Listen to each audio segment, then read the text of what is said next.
All right, I love that. And I think that's a good point to ask you our closing question. Can I talk about the Pope a minute? Go for it. Oh, yeah. Well,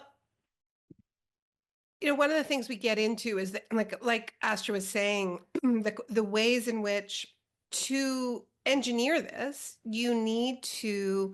um, you actually need to convince people to abandon really central parts of themselves. I mean, most people have a built-in sense of empathy and connection with other people, right? You need to create these stories of like why you don't need to care, right? Like why you shouldn't feel that thing, why it's okay to step over that person, whether literally or figuratively.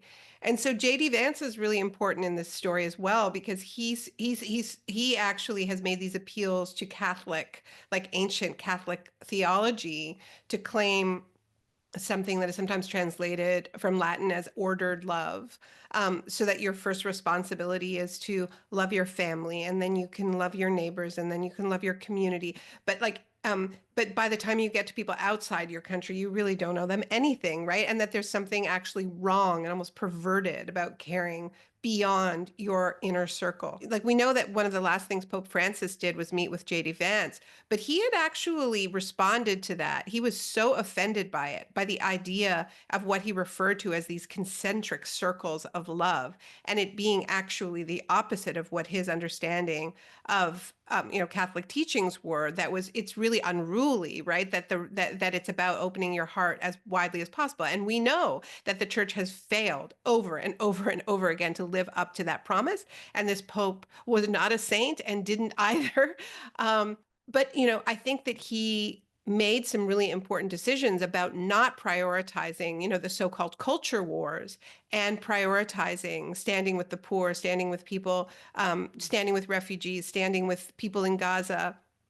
Um, and it's worth remembering so soon after his passing that he made this radical decision to name himself Francis, who ministered to birds and plants, and was this kind of like animist figure, right?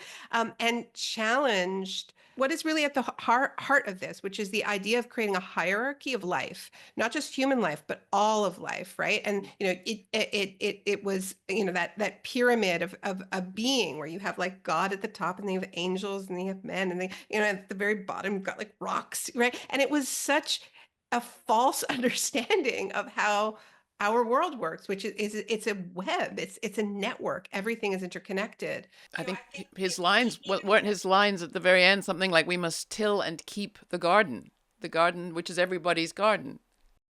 Well, he rejected the idea of dominion, actually, which is like this idea that it's all there for us, that it's all ours, that we own it.